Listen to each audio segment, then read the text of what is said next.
Hello friends, मैं Manju ma'am आपको अपने YouTube channel Manju Agarwal Sanskrit classes से सभी विद्यार्थियों का स्वागत करती हूँ, अभिनंदन करती हूँ।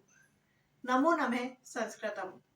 दोस्तों, आज की क्लास का हमारा टॉपिक कुमार संभव महाकाव्य है, जो महाकवि कालिदास की क्या है, रचना है। इसके बारे में आज हम जो सामान्य परिचय उसको पढ़ने वाले हैं। तो दोस्तों, चलते हैं हम अपने टॉपिक के बारे में। ये जो वीडियो है वो सभी संस्कृत प्रतियोगी परीक्षाओं में बहुत ही महत्वपूर्ण रहने वाली है, इसलिए वीडियो को लास्ट तक देखिए। दोस्तों, जो हमारा कुमार संभव महाकाव्य है, ये कुमार संभव किस की रचना है? तो ये कुमार संभव हमने बताया था किसकी रचना है, महाकवि कालिदास की रचना है। जब हमने संस्कृत साहित्य में जब कालिदास का सामान्य परिचय पढ़ा था, उसमें हमने बताया था कि जो महाकवि कालिदास है, इन्होंने 7 रचनाएं की थी, जिनमें 2 काव्य थे, 2 खंड काव्य थे और 3 क्या थे, नाटक थे, जिनकी रचनाएं इन्होंने की थी। जो हमारा जो कुमार संभव महाकाव्य है, ये किस में आता है? तो ये किस में, हमारी लघु त्रयी में शामिल होता है। जो कवि कालिदास के 3 ग्रंथों को लघु त्रयी में शामिल किया गया है। कौन कौन से 3 ग्रंथ है? तो ये हमारे एक तो है कुमार संभव महाकाव्य, कुमार संभवम महाकाव्य, एक है हमारा रघुवंशम महाकाव्य, और एक हमारे मेघदूत खंड काव्य। इन तीनों रचनाओं को, जो कवि कालिदास की रचना है, तीनों ही किसकी है? कवि कालिदास की रचना है। मेघदूतम, इन तीनों रचनाओं को किस में शामिल किया गया है? तो इन तीनों रचनाओं को लघु त्रयी में शामिल किया है। और तीनों ही किसकी रचना है? तो तीनों ही महाकवि कालिदास की रचना है। किसकी रचना है? महाकवि कालिदास की रचना है। जो हमारा कुमार संभव महाकाव्य है, तो इसकी रचयिता कौन है? तो इसकी रचयिता महाकवि कालिदास है। महाकवि कालिदास।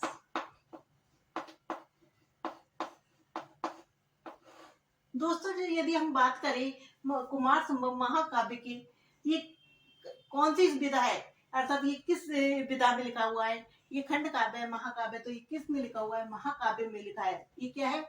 महाकाव्य।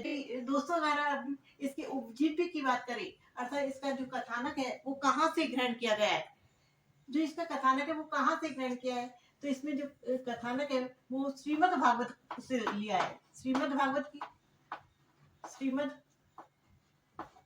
भागवत और किससे बताया है? तो श्रीमद् भागवत और शिव पुराण से इसका क्या बताया है? तो शिव पुराण से इसका कथानक ग्रहण किया गया है। शिव पुराण से इसका कथानक ग्रहण किया है।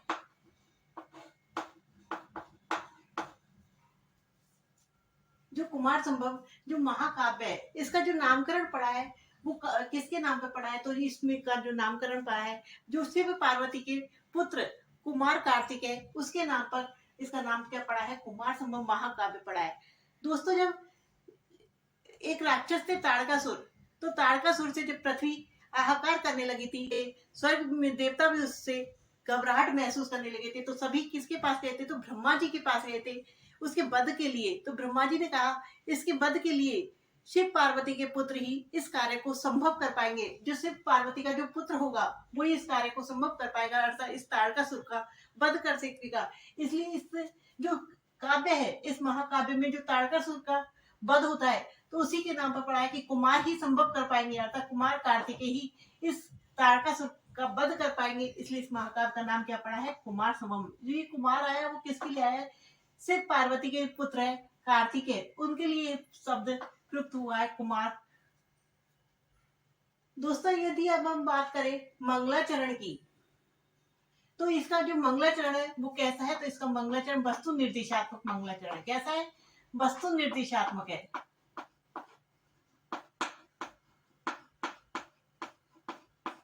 दोस्तों, हमने जब हम कालिदास का सामान्य परिचय बताया था, तब आपको बताया था कि इन्होंने जो महाकवि कालिदास है, इन्होंने अपनी पत्नी के 3 शब्दों से 3 ग्रंथों की रचना की थी। अस्ति कश्चित बाग विशेष, अर्थात इस प्रकार की विशेष वाणी वाला कौन है? तो जो अस्ति शब्द से जो ग्रंथ की रचना की थी, अस्ति शब्द से जो पत्नी का शब्द था, अस्ति कश्चित बाग विशेष, जो पत्नी का क्या शब्द था? पश्चित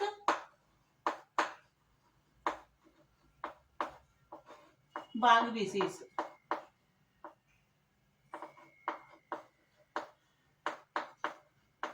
अर्थात इस प्रकार की विशेष वाणी वाला कौन है। इस प्रकार की तो ये अस्थि शब्द है, तो उन्होंने अस्थि शब्द से किस ग्रंथ की रचना की थी, तो अस्थि शब्द से कुमार संभव महाकाव्य की रचना की थी। जो ये इसका जो महाकाव्य का जो मंगलाचरण है वो कैसा है, तो वस्तु निर्देशात्मक है। दोस्तों जो महाकवि कालिदास ने 7 रचनाएं की थी, जो 7 रचनाएं की थी, इनमें से जो 5 ग्रंथ है, उनके 5 ग्रंथ के तो जो मंगलाचरण है वो कैसे है, वस्तु निर्देशात्मक है। बाकी के जो 2 ग्रंथ है, एक तो है हमारा अभिज्ञान शाकुंतलम नाटक,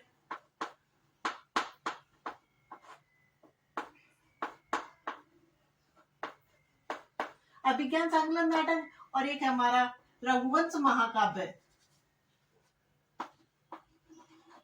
रघुवंश महाकाव्य, इन दो के अलग मंगलाचरण अलग है। इसका ऐसे अभिज्ञान और ऐसे आशीर्वादात्मक मंगलाचरण है। इसका कैसा है, आशीर्वादात्मक। दोस्तों जब हम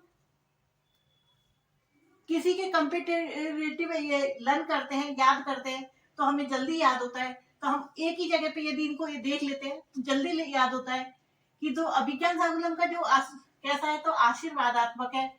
ऐसे अभिज्ञान शाकुंतलम और ऐसे आशीर्वादात्मक। और जो रघुवंश महाकाव्य का है वो कैसा है, तो ये नमस्कारात्मक है। मंगलाचरण कैसा है इसका, नमस्कारात्मक। बाकी जो 5 रचनाएं इनकी, एक तो है हमारी मेघदूत खंड काव्य, एक हमारा ऋतु संगार खंड काव्य, एक हमारा कुमार संभव महाकाव्य, और 2 इनके नाटक मालविका अग्निमित्रम और विक्रमो उर्वशी। इन 5 ग्रंथों के कौन से मंगलाचरण है, तो इन 5 के वस्तु निर्देशात्मक मंगलाचरण है। तो हमें क्या याद रखना है, 5 के तो हमने वस्तु निर्देशात्मक याद करे, और 2 के क्या है हमारे आशीर्वादात्मक है अभिज्ञान का, तो और रघुवंश का नमस्कारात्मक मंगलाचरण है। तो हमने क्या बताया थे, मंगलाचरण 3 प्रकार के हैं, वस्तु निर्देशात्मक, आशीर्वादात्मक और नमस्कारात्मक। जो इनके मंगलाचरण में जो प्रथम श्लोक आता है वो अस्थि शब्द से प्रारंभ होता है। अस्थि उत्तरश्याम दिशा, अर्थात उत्तर दिशा में कौन है, हिमालय। भारत की उत्तर दिशा में कौन स्थित है, भारत की उत्तर दिशा में हिमालय पर्वत स्थित है। जो इसकी प्रथम श्लोक है उसमें किसका वर्णन किया है, तो हिमालय पर्वत का वर्णन किया है। तो इसमें वस्तु को निर्देशित किया है, सबसे पहले कथानक को निर्देशित किया है, इसलिए इसका मंगलाचरण कैसा हो गया, वस्तु निर्देशात्मक हो गया। यदि हम बात करें इसके नायक की, दोस्तों अगर हम बात करें नायक की, तो इसका नायक कौन है, तो इसका नायक है शिव भगवान। भगवान शिव इसके नायक है, भगवान शिव। भगवान शिव इसके नायक है। और ये नायक किस श्रेणी में आते हैं, क्योंकि हमारे शिव है ये कैसे हैं, तो देवता है, भगवान है, तो ये किस सबसे उच्च श्रेणी में आते हैं। तो क्या सबसे नायक की जो सबसे उच्च श्रेणी है वो कौन सी होती है, धीरोदात्त होती है। धीरोदात्त श्रेणी के नायक कहलाते हैं ये। यदि हम प्रतिनायक की बात करें, यहीं पर यदि हम प्रतिनायक की बात कर ले, तो प्रतिनायक कौन है इसमें, तो प्रतिनायक इसमें कौन है, तो ताड़कासुर। ताड़कासुर इसकी प्रतिनायक है, क्योंकि पूरा जो कुमार संभव महाकाव्य में पूरा जो महाकाव्य लिखा हुआ है वो किसके लिए लिखा है, कि ताड़कासुर का वध करना है। तो ताड़कासुर इसके प्रतिनायक है।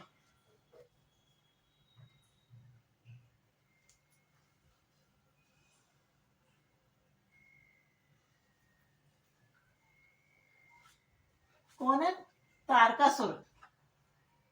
तारकासुर का वध करना है, तो तारकासुर इसके प्रतिनायक है। यदि हम नायिका की बात करें, तो नायिका कौन है, तो भगवान शिव की पत्नी माता पार्वती। कौन है, माता पार्वती इसकी क्या है, नायिका है। जो कैसी है, तो स्वकीय नायिका में आती है। इसकी कौन सी श्रेणी में आती है, तो इससे किया नायिका है। कौन सी नायिका है, स्वकीय नायिका। दोस्तों अगर हम बात करें इसके प्रमुख पात्र कौन कौन से हैं, भगवान नायक नायक की बात कर लिया हमने, शिव है, नायिका कौन है तो पार्वती है, प्रतिनायक कौन है तो तारकासुर है। अब और कौन कौन पात्र है जिसमें इस महाकाव्य में जिनका वर्णन हुआ है, तो सबसे पहले इसमें जो प्रथम सर्ग में वर्णन हुआ है वो है हिमालय। किसका वर्णन हुआ है? हिमालय का वर्णन हुआ है, जो एक पात्र है इसके। उसके बाद हम मैना, जो हिमालय की पत्नी है, मैना का वर्णन हुआ है। उसके बाद हम बात करें कुमार कार्तिकेय। कुमार कार्तिकेय इसके पात्र है, और इन कुमार कार्तिकेय ने ही क्या किया था? तारकासुर का वध किया था। यदि हम बात करें इसमें एक कौन है, तो इसमें नारद है, ब्रह्मा जी है, मदन अर्थात जो कामदेव है, कामदेव, रति जो कामदेव की पत्नी है। प्रमुख पात्रों में आते हैं कौन कौन से? हिमालय, मैना, कुमार कार्तिकेय, नारद, ब्रह्मा, कामदेव और रति। ये सभी क्या है? इसके प्रमुख पात्र है। यदि हम बात करें कुमार संभव महाकाव्य में कौन सा रस प्रधान रस है, तो कौन सा रस प्रधान अर्थात इसका जो मुख्य रस है वो कौन सा है? तो ये पूरा जो महाकाव्य है इसका जो प्रधान रस है वो कौन सा है? तो इसका प्रधान रस वीर रस कहलाता है। क्या कहलाता है? वीर रस। जब कुमार कार्तिकेय और तारकासुर के मध्य युद्ध होता है तो उसमें कौन से रस की उत्पत्ति होती है? तो वीर रस की उत्पत्ति है होती है। तो इसमें जो प्रधान रस कहलाता है वो कौन सा कहलाता है? वीर रस। लेकिन यदि हम अन्य रसों का भी इसमें समावेश हुआ है, अन्य रसों का भी क्या हुआ है? समावेश हुआ है। और अन्य रस कौन कौन से? तो अन्य रस इसमें श्रृंगार रस है, श्रृंगार रस है। जब शिव पार्वती का विवाह होता है तो उसमें श्रृंगार रस की उत्पत्ति होती है। उसके बाद इसमें शांत रस है। जब इसका पंचम स्वर्ग में पार्वती क्या कहते हैं पंचांगनी तप करती है तो उसमें शांत रस की उत्पत्ति होती है। कौन से रस की उत्पत्ति होती है? शांत रस की उत्पत्ति है। और जब करुण रस है, जब कुमार करुण रस है, जब कुमार कार्तिकेय का जन्म होता है तो करुण रस की उत्पत्ति होती है। कौन से रस की उत्पत्ति होती है? करुण रस की उत्पत्ति होती है। तो इस प्रकार इसमें अन्य रस की बात करें तो श्रृंगार रस है, शांत रस है और करुण रस है। लेकिन यदि प्रधान रस की बात करें तो कौन सा आएगा? ये वीर रस प्रधान महाकाव्य है। यदि हम सर्गों की बात करें दोस्तों तो इसमें कितने सर्ग है? इसमें टोटल कितने सर्ग है? तो कुमार संभव महाकाव्य में कितने सर्ग है? 17 सर्ग है। कितने सर्ग है? 17 सर्ग है। तो यदि इसमें सर्वश्रेष्ठ सर्ग की बात करें हम, जो इसका सर्वश्रेष्ठ सर्ग कौन सा है? तो इसका सर्वश्रेष्ठ सर्ग हमारा कौन सा कहलाएगा? तो इसका सर्वश्रेष्ठ सर्ग है हमारा पंचम सर्ग। पंचम सर्ग इसका सर्वश्रेष्ठ सर्ग है, जिसमें कौन सा रस प्रधान होता है? शांत रस है। जिसमें पंचम सर्ग में कौन सा रस है? शांत रस है। और इस पंचम सर्ग में माता पार्वती ने कौन सा तप किया था? तो इस पंचम सर्ग में माता पार्वती ने पंचाग्नि तप किया था।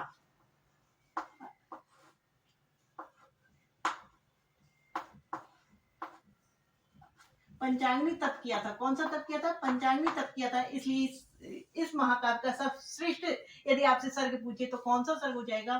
पंचम सर्ग हो जाएगा, जिसमें माता पार्वती ने कौन सा तप किया था? यदि आपसे पूछे कि पंचाग्नि तप का वर्णन कौन से महाकाव्य से संबंधित है, तो ये कौन से महाकाव्य से संबंधित है? पंचाग्नि तप कुमार संभव महाकाव्य से। यदि आपसे पूछे तो पंचाग्नि तप का वर्णन कौन से सर्ग में आता है, तो ये कुमार संभव महाकाव्य के पंचम सर्ग में आता है। दोस्तों आगे की बात हम अगले पृष्ठ पर कर लेते हैं।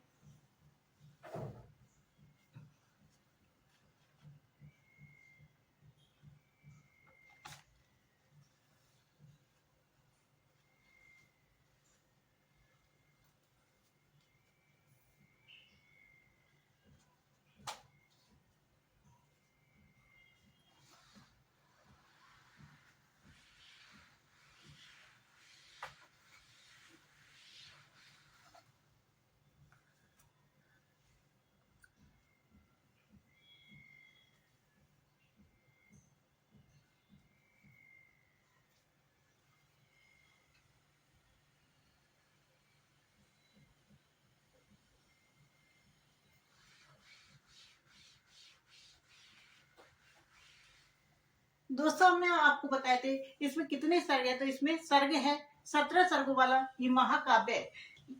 लेकिन जो कालिदास की रचना वो 8 सर्गों तक ही मानी जाती है। अर्थात जो इसके टीकाकार मल्लीनाथ है वो कहते हैं कि महाकवि कालिदास की जो ग्रंथ है वो 8 सर्गों तक ही प्राप्त होता है, उसके बाद जो हमें प्राप्त होते हैं वो किसी अन्य कालिदास की रचना मानी जाती है। तो जो इसमें जो कालिदास की जो ग्रंथ के अनुसार जो माने जाते हैं, जो सर्गों की संख्या कितनी है, तो सर्गों की संख्या तो हमारी कितनी है,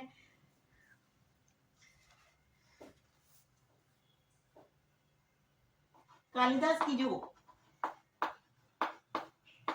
कालिदास द्वारा जो रचित सर्ग माने जाते हैं वो कितने माने जाते हैं, तो वो रचित जो सर्ग माने जाते हैं वो कितने माने जाते हैं, तो वो सिर्फ 8 ही सर्ग माने जाते हैं। और वो कौन कहते हैं, तो टीकाकार। जो टीकाकार है विंगी जो कुमार संभव पे हमें कौन सी टीका प्राप्त होती है, जो टीकाकार मल्लीनाथ है। जो टीकाकार मल्लीनाथ है इन्होंने जो टीका मिली है, इनकी जो टीकाकार मल्लीनाथ ने जो टीका लिखी है, तो इन्होंने कौन सी टीका लिखी है, तो इन्होंने संजीवनी टीका लिखी है। तो इनकी जो संजीवनी टीका है वो कितने सर्गों पर प्राप्त होती है, तो वो सिर्फ 8 सर्गों पर ही प्राप्त होती है। कितने सर्गों पर, 8 सर्गों पर प्राप्त होती है।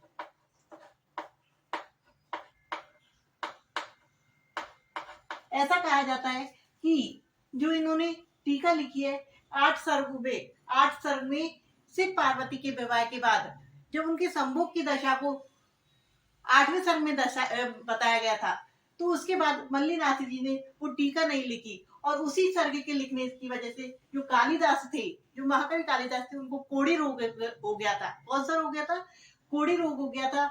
उनको भगवान शिव और माता पार्वती ने शाप दे दिया था कोढ़ी होने का। तो उसके बाद जब उन्होंने रघुवंश महाकाव्य लिखा था, दूसरा जो महाकाव्य लिखा था, तो उन्होंने शिव पार्वती की नमस्कारात्मक वंदना करते हुए महाकाव्य की शुरुआत की थी। तो जो टीकाकार मल्लीनाथ है उनकी जो टीका प्राप्त होती है, जो संजीवनी टीका, जो इनके कालिदास के तीनों ही ग्रंथों पे कौन सी टीका प्राप्त होती है, तो संजीवनी टीका। मेघदूत, रघुवंश और हमारे कुमार संभव तीनों ही ग्रंथों पर जो कालिदास की टीका मिलती, वो मल्लीनाथ की टीका मिलती है, वो कौन सी मिलती है, संजीवनी टीका मिलती है।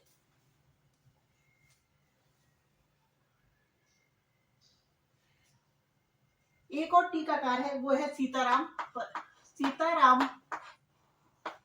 भट्ट पर्वणिका। ये कौन है, ये भी टीकाकार है। और इन्होंने जो टीका प्राप्त होती है, इनकी जो टीका प्राप्त होती है वो कौन से सर्ग पर प्राप्त होती है, इनको टीका 9 से जो हमारे 17वें सर्ग तक की जो टीका प्राप्त होती है वो किसके द्वारा लिखी गई है, वो टीका लिखी है सीताराम भट्ट पर्वणिका ने।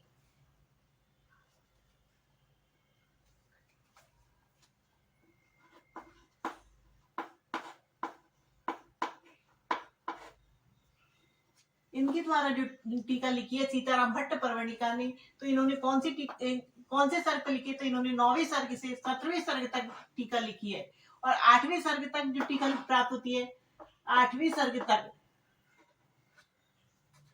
सर्ग तक जो टीका प्राप्त होती है